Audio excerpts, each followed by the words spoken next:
Friends, स्वागत है आपका अपने यूट्यूब चैनल साइंस स्टडी के ऊपर। देखो, कल हमने पिछले वीडियो में क्या किया था, इलेक्ट्रोड पोटेंशियल को समझा था कि इलेक्ट्रोड पोटेंशियल क्या होता है। तो क्या कहा था हमने कि इलेक्ट्रोड पोटेंशियल है वो किसकी वजह से आता था, सेपरेशन ऑफ चार्ज। ठीक है, फिर आपने देखो एग्जाम्पल लिया था, एक तो साइड हमने जिंक सल्फेट का सोल्यूशन डाला था, जिंक की रोड डाली थी। एक साइड हमारे पास कॉपर सल्फेट का सोल्यूशन डाला था जिसमें कॉपर की रोड डाली थी। यहाँ पर रोड के ऊपर नेगेटिव चार्ज था, यहाँ पर रोड के ऊपर कैसा चार्ज था, पॉजिटिव चार्ज था। ठीक है, सोल्यूशन के अंदर नेगेटिव चार्ज तो सेपरेशन ऑफ चार्ज हो रहा था, और यहाँ पर सोल्यूशन के अंदर तो नेगेटिव चार्ज सल्फेट आयन ज़्यादा थे। सोल्यूशन के अंदर हमारे पास सल्फेट आयन क्या थे, ज़्यादा थे, और यहाँ पर क्या था, हमारे पास जिंक आयन की कंसंट्रेशन ज़्यादा थी। तो इस प्रकार सेपरेशन ऑफ चार्ज हुआ था, उसकी वजह से हमने क्या कहा था कि हमारे पास ये क्या है, इलेक्ट्रोड पोटेंशियल आया। क्या आया था हमारे पास, due to the separation of charge electrode potential, due to the separation of charge हमारे पास क्या हुआ था, इलेक्ट्रोड पोटेंशियल आया था। ठीक है, क्या हुआ था, ऑक्सीडेशन, जिंक का ऑक्सीडेशन हुआ था। तो इलेक्ट्रोड ऑक्सीडेशन पोटेंशियल कहाँ पर था, एनोड के ऊपर। टोटल अगर हमें काउंट करना था तो यहाँ से रिडक्शन पोटेंशियल एट कैथोड, ये हमारे पास क्या कहलाता था, इलेक्ट्रोड पोटेंशियल। ऐसा कुछ हमने ये पढ़ा था। अब देखो measurement of electrode potential, electrode potential को आप मापोगे कैसे, किसी भी हाफ सेल के अंदर। वो तो हमने टोटल के लिए कैलकुलेट करना था, तो पहले हाफ का पता होगा तभी हम टोटल के लिए कैलकुलेट कर पाएंगे। तो measurement of electrode potential, electrode potential को हम क्या सीखेंगे, मापना सीखेंगे। ठीक है, उससे पहले देखो, single electrode potential only be measured by using some electrode as a reference electrode। आप किसकी मदद से मापोगे, रिफरेंस इलेक्ट्रोड की हेल्प से। और वो जो रिफरेंस इलेक्ट्रोड जिसके साथ आप कंपैरिजन करोगे वो इलेक्ट्रोड कहलाएगा हमारे पास स्टैंडर्ड हाइड्रोजन इलेक्ट्रोड। क्या बोलेंगे उसे, स्टैंडर्ड हाइड्रोजन इलेक्ट्रोड। ठीक है, SHEC के नाम से जाना जाता है, स्टैंडर्ड हाइड्रोजन इलेक्ट्रोड। अब पहले इसके बारे में समझो कि स्टैंडर्ड हाइड्रोजन इलेक्ट्रॉन्स ये क्या होता है, SHE। देखो, ये हमारे पास नाम से पता चल रहा है हमें। सबसे पहले तो ये किसका बना होगा, हाइड्रोजन का। एक हमारे पास कंटेनर रहेगा। ठीक है, कंटेनर के अंदर हम क्या लेने वाले हैं, हाइड्रोजन की रोड। और जो हाइड्रोजन है ना, ये वाला इलेक्ट्रोड, ये गैस इलेक्ट्रोड रहेगा। क्या रहेगा हमारे पास, सबसे मेन बात, ये गैस इलेक्ट्रोड रहेगा, हाइड्रोजन का बना होगा। ठीक है, और यहाँ पर हम नीचे एक फॉइल लगाते हैं, और प्लैटिनियम फॉइल क्या रहेगी हमारे पास, प्लैटिनियम की फॉइल होती है। ठीक है, प्लैटिनियम है वो कवर्ड होता है ब्लैक प्लैटिनियम के द्वारा। उसके बाद हाइड्रोजन गैस यहाँ से आएगी, इस होल्स में से क्या आती है, हाइड्रोजन गैस आती है। अब देखो, सबसे पहले आप स्टैंडर्ड है, स्टैंडर्ड का मतलब हमारे पास रहेगा कंडीशन भी स्टैंडर्ड कि टेम्परेचर है जो हमारे पास वो कितना रहेगा, 298 केल्विन। कितना टेम्परेचर रहेगा सोल्यूशन के अंदर, 298 केल्विन टेम्परेचर रहेगा। और जो आप सोल्यूशन यूज करोगे वो हाइड्रोजन आयन का सोल्यूशन होना चाहिए, कोई भी एसिडिक सोल्यूशन। कैसा सोल्यूशन होना चाहिए, वो एसिडिक सोल्यूशन। ठीक है, जैसे हम 1 कैपिटल MnCl ये ले सकते हैं। ठीक है, और प्रेशर वहाँ पे कितना होना चाहिए, 1 बार या 1 एटमोसफेयर क्या होना चाहिए, प्रेशर होना चाहिए। 4 बातें याद रखेंगे। हाइड्रोजन गैस का इलेक्ट्रोड लेंगे, प्लैटिनियम की फॉइल होगी उसके अंदर। ठीक है, और क्या रहेगा, टेम्परेचर कितना रहेगा, 298 केल्विन। और हाइड्रोजन आयन का कोई भी सोल्यूशन, जैसे हमने HCl का ले लिया, और लेना कितना है, 1 ml। प्रेशर कितना रहेगा हमारे पास, 1 बार। ठीक है, ये हम किसके अंदर, इस सोल्यूशन के अंदर हमने डीप की हुई थी। ये हाइड्रोजन इलेक्ट्रोड हमने क्या कर रखी है, डीप कर रखी है। इसी को हम क्या बोलते हैं, स्टैंडर्ड हाइड्रोजन इलेक्ट्रोड। क्या बोला जाएगा इसे, स्टैंडर्ड हाइड्रोजन इलेक्ट्रोड। अब देखो, हाइड्रोजन दोनों की तरह बिहेव कर सकती है, एनोड की तरह भी बिहेव करे, एनोड पे भी बिहेव करेगी, रिडक्शन भी शो कर सकती है। और कैथोड के ऊपर ये रिडक्शन शो करेगी, और एनोड के ऊपर हाइड्रोजन क्या शो करेगी, ऑक्सीडेशन शो करेगी। अब देखो, जब हमारे पास हाइड्रोजन है ऑक्सीडेशन शो करती है एनोड के ऊपर। क्या कहा हमने, ऑक्सीडेशन शो करेगी एनोड के ऊपर। तो कौन सी रिएक्शन देखोगे आप कि हाइड्रोजन आयंस 2 निकलेंगे और कितने इलेक्ट्रॉन्स रिलीज कर दिए इसने, 2 इलेक्ट्रॉन्स रिलीज कर दिए। और जब ये कैथोड पे होगी और रिडक्शन शो करेगी, कैथोड पे क्या शो करेगी, रिडक्शन शो करेगी, तो आपको क्या देखने को मिलेगा, 2 हाइड्रोजन हमारे पास, ठीक है। आयन कितने इलेक्ट्रॉन लूज किए थे, 2, तो 2 इलेक्ट्रॉन एक्सेप्ट करके क्या बन जाएगा यहाँ से हाइड्रोजन वापिस से। तो दोनों रिएक्शन शो कर सकते हैं, ये एनोड पे ऑक्सीडेशन और कैथोड पे क्या करेगी हमारे पास रिडक्शन। और सबसे एक मेन बात याद रखना, स्टैंडर्ड हाइड्रोजन इलेक्ट्रोड है, इसका जो हमारे पास इलेक्ट्रोड पोटेंशियल है वो हमेशा 0 होता है। क्या कहा हमने, 0.00 कितने टेम्परेचर पे, 298 केल्विन। याद रख लेना, ये बात इंपॉर्टेंट है कि स्टैंडर्ड हाइड्रोजन इलेक्ट्रोड जो हमारे पास इलेक्ट्रोड है, इसका जो इलेक्ट्रोड पोटेंशियल है वो हमेशा हमारे पास क्या रहेगा, 0 होता है एट द 298 केल्विन टेम्परेचर पे, ठीक है। सेल किसी भी सेल के लिए अगर हम मापेंगे, EMF of cell is measured as the EMF of cell is the sum of oxidation potential. अगर कहीं पर ऑक्सीडेशन पोटेंशियल मतलब कि हमारे पास ऑक्सीडेशन हो रहा है तो उसका जो ऑक्सीडेशन पोटेंशियल होगा वो हमारे पास क्या कहलाएगा, EMF ऑफ सेल। मतलब कि उस जो इलेक्ट्रोड का जो पोटेंशियल है वो क्या हो जाएगा हमारे पास is equal to oxidation potential, क्योंकि हाइड्रोजन का तो हमारे पास क्या हो जाएगा 0। कंपैरिजन हम किसके साथ करेंगे, उस हाइड्रोजन वाले के साथ करेंगे। अभी आगे आपको समझ में आ जाएगा, ध्यान देना थोड़ा। अगर आपके पास EMF अगर हम मापे वहाँ पर रिडक्शन हो रहा है तो रिडक्शन जो टोटल EMF हमारे पास किसके इक्वल हो जाएगा, रिडक्शन पोटेंशियल ऑफ सेल, क्योंकि वहाँ पर रिडक्शन होगा तो किसके इक्वल हो जाएगा, रिडक्शन पोटेंशियल ऑफ सेल। अगर ऑक्सीडेशन होगा तो किसके इक्वल हो जाएगा हमारे पास, ऑक्सीडेशन पोटेंशियल ऑफ सेल। तो अब जैसे देखो हम कंपैरिजन किसके साथ करेंगे, हाइड्रोजन इलेक्ट्रोड के साथ करेंगे। किसके साथ कंपैरिजन करोगे आप, हाइड्रोजन इलेक्ट्रोड के साथ कंपैरिजन करेंगे। और हाइड्रोजन इलेक्ट्रोड का जो अभी मैंने इलेक्ट्रोड पोटेंशियल बताया था वो क्या कहा था, 0 रहेगा हमेशा। और कितने टेम्परेचर के ऊपर, 298 केल्विन टेम्परेचर के ऊपर हाइड्रोजन इलेक्ट्रोड है, उसका जो इलेक्ट्रोड पोटेंशियल है वो हमारे पास क्या रहेगा, 0 रहेगा। कितने टेम्परेचर पे, 298 केल्विन टेम्परेचर पे। अब देखो हमने क्या करना सीख रहे थे हम, कि इलेक्ट्रोड पोटेंशियल निकालना सीख रहे थे किसी भी सेल के, हाफ सेल के लिए, या तो वहाँ पर ऑक्सीडेशन हो रखा हो या वहाँ पर क्या हो रखा हो, रिडक्शन हो रखा हो, ये सीख रहे थे। तो अब देखो आपको कैसे पता चलेगा कि ऑक्सीडेशन हो रहा है या फिर रिडक्शन हो रहा है। अगर ऑक्सीडेशन हो रहा है, क्या कह रहे हैं हम, अगर ऑक्सीडेशन होगा हमारे पास तो क्या रहेगा हमारे पास ऑक्सीडेशन। तो ऑक्सीडेशन में जो पॉजिटिव टर्मिनल है वो वोल्ट मीटर का, वो किससे कनेक्टेड होगा आपके पास, पॉजिटिव इलेक्ट्रोड से। और रिडक्शन में नेगेटिव टर्मिनल है वो किससे कनेक्टेड होगा आपके पास, नेगेटिव इलेक्ट्रोड से। अगर आपको ऐसे भी ना पता चले ना किसका रिडक्शन हो रहा है किसका ऑक्सीडेशन, जैसे देखो कॉपर 2 पॉजिटिव है वो कॉपर के अंदर कन्वर्ट हो रहा है। अगर मेटल आयन इलेक्ट्रॉन को एक्सेप्ट कर रही है तो वहाँ पर क्या हो रहा है, रिडक्शन। जैसे जिंक है ये इसके अंदर कन्वर्ट हो रहा है Zn2 पॉजिटिव के अंदर, मेटल है वो मेटल आयन के अंदर कन्वर्ट हो रही है, इसका मतलब वहाँ पर क्या हो रहा है, ऑक्सीडेशन, ठीक है। जब आप ऑक्सीडेशन हाफ रिएक्शन को मापोगे, उसके लिए आप रिएक्शन के लिए इलेक्ट्रोड पोटेंशियल मापोगे तो हाइड्रोजन है वो कैथोड की तरह बिहेव करेगी। जब आप रिडक्शन वाले के लिए मापोगे तो हाइड्रोजन जो हमारे पास इलेक्ट्रोड है वो किसकी तरह बिहेव करेगी, एनोड की तरह बिहेव करेगी।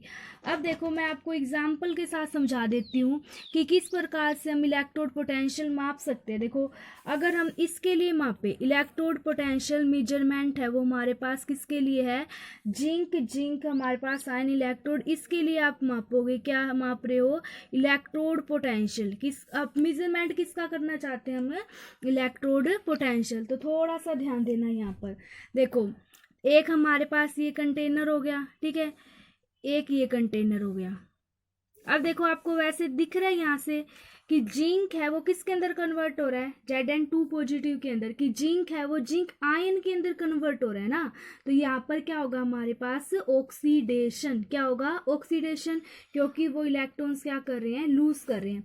तो इस साइड हम ऑक्सीडेशन वाले को लेके चलते हैं। ये आपके पास क्या है, वही जिंक की रोड, इसके अंदर आपने कौन सा सोल्यूशन फिल किया है, जिंक सल्फेट सोल्यूशन फिल किया है। इसके ऊपर है नेगेटिव चार्ज हमारे पास, ठीक है, नेगेटिव चार्ज है यहाँ पर, ये जिंक सल्फेट का सोल्यूशन है, नेगेटिव चार्ज है, तो ये किसकी तरह बिहेव करेगा, एनोड की तरह बिहेव करेगा। किसकी तरह बिहेव करेगा, ये एनोड की तरह बिहेव करेगा, ठीक है। उसके बाद देखो इस साइड हमारे पास क्या रहेगा, हाइड्रोजन इलेक्ट्रोड, क्या रहेगा, ये हाइड्रोजन इलेक्ट्रोड। हाइड्रोजन गैस यहाँ से हमारे पास आएगी, इधर हमने क्या लगाई हुई है, प्लेटिनियम की फॉइल लगाई हुई है, ठीक है। हाइड्रोजन गैस 1 एटमॉस्फेरिक 1 बार प्रेशर रहेगा, 298 केल्विन क्या रहेगा, टेम्परेचर रहेगा। ये क्या रहेगी आपके पास, प्लेटिनियम की फॉइल। सोल्यूशन कैसा डालोगे, 1m HCl, मतलब कि हमारे पास कंसंट्रेशन कितनी होनी चाहिए, 1 कैपिटल M, ठीक है। ये हमने कनेक्ट करने हैं, तो कनेक्ट बताओ दोनों को किससे करोगे, सोल्यूशन को तो कनेक्ट करेंगे हम साल्ट ब्रिज से। किससे कनेक्ट करेंगे, साल्ट ब्रिज। याद है ना, यू शेप की स्ट्रक्चर होती थी, ठीक है। यहाँ पर आप वायर लगा देते हो, यही वायर और ये वाली वायर, इधर हमारा रहेगा वोल्ट मीटर, ठीक है, जिसकी इस टाइप से सुई होती है। अब देखो ये हमारे पास ऑक्सीडेशन हो रहा है, तो नेगेटिव टर्मिनल किससे कनेक्टेड होएगा, नेगेटिव से कनेक्ट होगा, ठीक है। लॉस ऑफ इलेक्ट्रॉन हो रहा है, तो इसका क्या हो रहा है हमारे पास, ऑक्सीडेशन। अब देखो अगर आप टोटल इसकी EMF निकालो, टोटल सोल्यूशन के लिए हम इलेक्ट्रोड पोटेंशियल निकाले, टोटल के लिए थोड़ा ध्यान देना। तो इलेक्ट्रोड पोटेंशियल हमारे पास, इलेक्ट्रोड ऑक्सीडेशन पोटेंशियल, मैंने क्या कहा, इलेक्ट्रोड ऑक्सीडेशन पोटेंशियल एनोड के ऊपर, plus electrode reduction potential cathode के ऊपर, दोनों के लिए पढ़ा ना हमने, ठीक है। अब देखो इस कैथोड के लिए, हाइड्रोजन वाले के लिए तो बच्चों आपके पास क्या हो गया, 0। अब इसके लिए आप कैसे निकालोगे, ये सीख रहे थे आप, तो इसके लिए हम कैसे निकालेंगे, जितनी वोल्ट मीटर की EMF होगी वही वैल्यू इस इलेक्ट्रोड के लिए हो जाएगी। इसके लिए जिंक के लिए जो वैल्यू आती है वो याद रखनी पड़ेगी आपको, 0.76 वोल्ट। कितनी हमारे पास, 0.76 वोल्ट। तो यहाँ पर इसकी वैल्यू क्या आ जाएगी, 0.76 वोल्ट। टोटल जो हमारे पास EMF है, जो इलेक्ट्रोड पोटेंशियल है, वो क्या आ जाएगा जिंक के लिए, 0.76 वोल्ट। यही हम निकालना सीख रहे थे, ठीक है। इलेक्ट्रोड ऑक्सीडेशन पोटेंशियल, क्या निकाला हमने, इलेक्ट्रोड ऑक्सीडेशन पोटेंशियल, ये निकाला। किसके लिए निकाला, जिंक के लिए। अब आपको एक बात याद है, कल हमने ये पढ़ा था कि इलेक्ट्रोड ऑक्सीडेशन पोटेंशियल है, इसका जो माइनस में होता है वो क्या होगा, इलेक्ट्रोड रिडक्शन पोटेंशियल, पढ़ा था ना हमने, इलेक्ट्रोड रिडक्शन पोटेंशियल, उसकी वैल्यू क्या हो जाएगी, माइनस में। अगर आपसे कोई ये पूछे कि जिंक के लिए इलेक्ट्रोड रिडक्शन पोटेंशियल की वैल्यू क्या होगी, तो आप क्या बताओगे, -0.76 वोल्ट। समझ में आई बात, दोबारा देख लो। देखो क्या सीख रहे थे आप यहाँ से, कि जिंक जो हमारे पास इलेक्ट्रोड है उसके लिए हम इलेक्ट्रोड पोटेंशियल कैलकुलेट करना चाह रहे थे। जिंक इलेक्ट्रोड के लिए हम इलेक्ट्रोड पोटेंशियल हाफ रिएक्शन के लिए कैलकुलेट करना चाह रहे हैं, मतलब, ठीक है। तो हमने 2 बीकर लिए, 2 कंटेनर लिए उसके अंदर, ठीक है। एक कंटेनर में जिंक की रोड ली आपने, जिंक सल्फेट का सोल्यूशन डाला, ठीक है, ये एनोड की तरह बिहेव करेगा और नेगेटिव टर्मिनल है। दूसरे में आपने हाइड्रोजन गैस एक इलेक्ट्रोड के रूप में ली, ये हमारे पास वायर रहेगी, ये प्लेटिनियम की फॉइल थी, ये हमने क्या लिया था, 1 ml HCl सोल्यूशन लिया था, ठीक है। HCl का आपने क्या लिया था, 1 ml सोल्यूशन लिया था। फिर टेम्परेचर आपको याद ही है, 298 केल्विन लेंगे, प्रेशर हमारे पास 1 बार। फिर हमने वोल्ट मीटर से इसको क्या कर रखा है, यहाँ से ये वोल्ट मीटर से कनेक्टेड किया था। फिर देखो ये तो इलेक्ट्रोड ऑक्सीडेशन पोटेंशियल एनोड के ऊपर इस साइड से, और यहाँ से इलेक्ट्रोड रिडक्शन पोटेंशियल किसके लिए, कैथोड के लिए। अब इसकी वैल्यू मैंने आपको बताई थी ना, कि इलेक्ट्रोड स्टैंडर्ड हाइड्रोजन इलेक्ट्रोड की वैल्यू जो हमारे पास क्या रहेगी, 0। देखो ये कहा था, स्टैंडर्ड हाइड्रोजन इलेक्ट्रोड पोटेंशियल की वैल्यू क्या रहेगी हमारे पास, 0 एट 298 केल्विन टेम्परेचर के ऊपर पड़ा, तो क्या होगी आपके, ये वाली वैल्यू आपके पास से 0 हो गई। अब ये हमें निकालनी थी, और ये किसके इक्वल होगी, जो वोल्ट मीटर जितनी ईएमएफ आपको माप के देगा ना, वही हमारे पास इलेक्ट्रोड ऑक्सीडेशन पोटेंशियल हो जाएगी। वही क्या हो जाएगी, इलेक्ट्रोड ऑक्सीडेशन पोटेंशियल एनोड के ऊपर। कितनी वोल्ट है जिंक के लिए, ये 0.76 वोल्ट। ठीक है, इलेक्ट्रोड ऑक्सीडेशन पोटेंशियल है। अगर आपको इसका उल्टा बोल दे तो कोई, तो माइनस क्या हो जाएगा, इलेक्ट्रोड रिडक्शन पोटेंशियल, क्योंकि ऑक्सीडेशन का उल्टा क्या होता था, रिडक्शन। ठीक है, अब देखो अगर जिंक के लिए इलेक्ट्रोड रिडक्शन पोटेंशियल की वैल्यू पूछेगी तो आप क्या बताओगे, -0.76, क्योंकि ये वाली वैल्यू कितनी थी, 0.76। ठीक है, तो इस प्रकार से ये कर सकते हैं हम। एक और एग्जाम्पल देख लो और अच्छे से समझ आ जाएगा कि अगर आपको कह दे कि determination of standard electrode potential for the copper, अब हम किसके लिए निकाल रहे हैं, कॉपर इलेक्ट्रोड के लिए निकाल रहे हैं। तो वही वाली बात, अब देखो कॉपर किसकी तरह बिहेव करेगा, कैथोड की तरह। तो हाइड्रोजन वाला किसकी तरह बिहेव करेगा, हमारे पास एनोड की तरह बिहेव करेगा। ठीक है, जैसे ही हमने यहाँ पर HCl लिया, वही 1 ml प्लेटिनियम की फॉइल, हाइड्रोजन गैस, ये वही है बच्चों आपके पास स्टैंडर्ड हाइड्रोजन इलेक्ट्रोड। कौन है हमारे पास, स्टैंडर्ड हाइड्रोजन इलेक्ट्रोड। ठीक है, और इस साइड वो हमारे पास कॉपर सल्फेट वाला, साल्ट ब्रिज से आपने इसको जोड़ा है, ये आपके पास क्या हो जाएगा, वोल्ट मीटर हो जाएगा। ठीक है, अब देखो अगर EMF, इसके लिए तो आपके पास वैल्यू क्या रहेगी, EMF जो आप निकालोगे वो वाली 0.34 वोल्ट, और इसके लिए वैल्यू अपने पास क्या रह जाएगी, 0। मैंने बोला था ना कि स्टैंडर्ड हाइड्रोजन इलेक्ट्रोड के लिए वैल्यू क्या रहेगी, हमारे पास इलेक्ट्रोड पोटेंशियल की 0 रहेगी। ठीक है, तो EMF हमारे पास कितनी होगी, 0.34 वोल्ट। तो standard electrode potential for copper के लिए क्या हो जाएगी आपके पास, 0.3 वोल्ट। तो स्टैंडर्ड रिडक्शन पोटेंशियल क्या रहेगा हमारे पास, 0.34 वोल्ट, किसके लिए, कॉपर के लिए। ठीक है, चलो देखो आज का टॉपिक रिवाइज करते हैं। क्या पढ़ा था हमने, क्या सीखना चाह रहे थे हम, कि इलेक्ट्रोड पोटेंशियल को मेजरमेंट ऑफ इलेक्ट्रोड पोटेंशियल।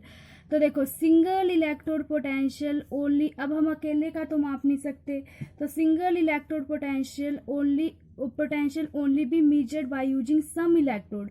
किसी इलेक्ट्रोड का यूज करके हम मापेंगे, और जिसको हमने क्या बोला था, रिफरेंस इलेक्ट्रोड। क्या बोलेंगे हम उसे, रिफरेंस इलेक्ट्रोड। और रिफरेंस इलेक्ट्रोड के रूप में आप यूज करोगे स्टैंडर्ड हाइड्रोजन इलेक्ट्रोड। किसका यूज करने वाले हम, स्टैंडर्ड हाइड्रोजन इलेक्ट्रोड, SHE। ठीक है, C ऐसे याद रख लेना। इसकी क्या क्या मेन बातें थी, देखो ये गैसेस इलेक्ट्रोड होएगा, हाइड्रोजन आयन होने चाहिए जो एसिडिक मतलब कि सोल्यूशन में आप यहाँ पर यूज करोगे। हाइड्रोजन गैस 1 प्रेशर पे passed into 1 ml HCl solution, इस सोल्यूशन के अंदर पास करेंगे हम एट 298 केल्विन टेम्परेचर के ऊपर, और जिसके अंदर प्लेटिनियम कोटेड है, वो प्लेटिनियम ब्लैक है, वो रिमेन्स इमर्ज्ड। इसके अंदर हम सोल्यूशन के अंदर उसको क्या करते हैं, डुबोते थे। याद रख लेंगे हम इस टाइप से, ये हमें याद है हाइड्रोजन इलेक्ट्रोड, ये वायर कनेक्टेड होगी, ये सोल्यूशन है, ये प्लेटिनियम की क्या रहेगी, फॉइल रहेगी। अब देखो अगर हाइड्रोजन एनोड की तरह काम करेगा तो ऑक्सीडेशन होगा उसका, हाइड्रोजन अपने 2 इलेक्ट्रॉन्स क्या करेगा, लूज कर रहा है यहाँ से। ठीक है,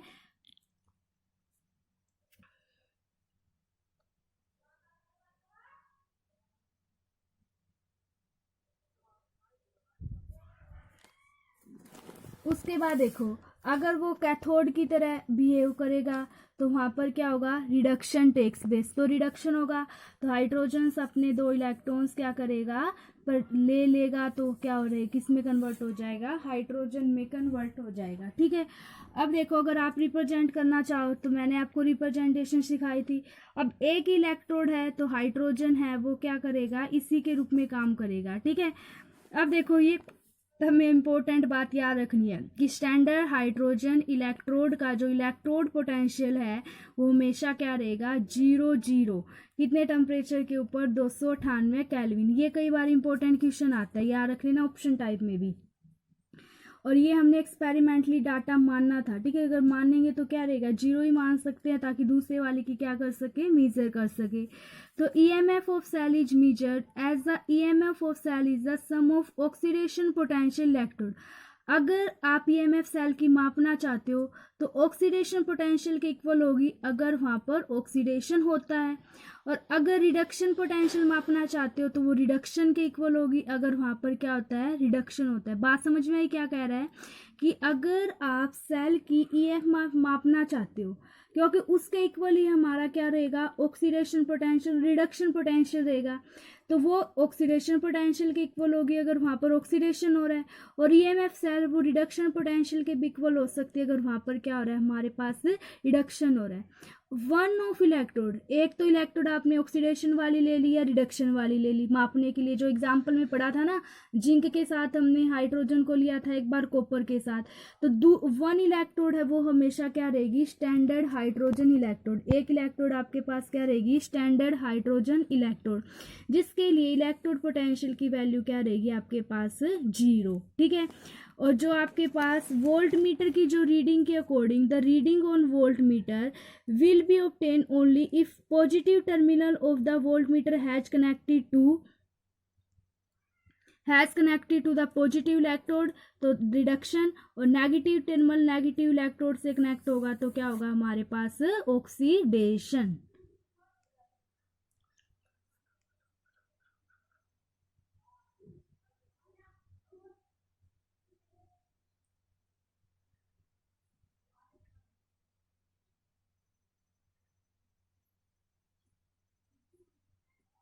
फर्स्ट एग्जाम्पल देखो, determination of standard electrode of potential of zinc by में जिंक पॉजिटिव आयन, मतलब कि जिंक इलेक्ट्रोड के लिए हम मापेंगे। तो जिंक का याद है हमें ऑक्सीडेशन होता था। देखो इसमें क्या आप बता रखे आपको अच्छे से कि क्या किया हुआ हमने, डायग्राम के साथ देखना कि एक सेल लिया है, जिंक इलेक्ट्रोड है, उसको हमने डुबोया हुआ है किसके अंदर, जिंक सल्फेट के सोल्यूशन के अंदर। ठीक है, और एक अपने पास कौन है, स्टैंडर्ड हाइड्रोजन इलेक्ट्रोड। ये एनोड की तरह बिहेव करेगा और ये वाला कैथोड की तरह बिहेव करेगा। साल्ट ब्रिज से आपने इसको जोड़ा हुआ है, ये आपके पास वही वायर है, ये आपको मैंने बहुत बार बता दिया। प्लेटिनियम की फॉइल है, हाइड्रोजन इलेक्ट्रोड है, हाइड्रोजन गैस हमने डाली 1 बार प्रेशर पर 298 केल्विन टेम्परेचर, और सोल्यूशन की जो मोलारिटी वो 1 mm HCl सोल्यूशन लिया कंसंट्रेशन। अब देखो इसके लिए स्टैंडर्ड SHE के लिए तो वैल्यू क्या हो जाएगी, 0, और इसकी जो EMF आएगी ना वही स्टैंडर्ड ऑक्सीडेशन पोटेंशियल हो जाएगी, और ये आती है अपने पास 0.76। तो EMF क्या है इसके लिए, 0.76। तो स्टैंडर्ड इलेक्ट्रोड पोटेंशियल है वो जिंक के लिए क्या हो जाएगा, 0.76 वोल्ट, और वही क्या कहलाएगा, ऑक्सीडेशन पोटेंशियल, क्योंकि यहाँ पर क्या हुआ था, ऑक्सीडेशन हुआ था। अब देखो रिडक्शन है, उसका उल्टा क्या रहेगा हमारे पास, माइनस ऑफ ऑक्सीडेशन पोटेंशियल। तो स्टैंडर्ड रिडक्शन पोटेंशियल जिंक के लिए क्या हो जाएगा, -0.67। अगर ये पॉजिटिव है तो दूसरी वाली वैल्यू नेगेटिव हो जाएगी, अगर वो नेगेटिव है तो रिडक्शन वाली वैल्यू क्या हो जाएगी, पॉजिटिव हो जाएगी। समझ में आई बात। अब देखो अगला एग्जाम्पल देख लो, ऐसे ही ये कॉपर वाला पढ़ा है हमने, determination of standard electrode potential plus copper वाला। ठीक है, अब देखो कॉपर में हमने क्या कहा था, रिडक्शन होगा, तो इसलिए इसको इस साइड रखा है हमने कि कॉपर की सेल, कॉपर इलेक्ट्रोड को हमने क्या किया है, कॉपर सल्फेट के सोल्यूशन के अंदर डीप करके, और किसके साथ कंपैरिजन कर रहे हैं, स्टैंडर्ड हाइड्रोजन इलेक्ट्रोड के साथ क्या कर रहे हैं, कंपैरिजन कर रहे हैं।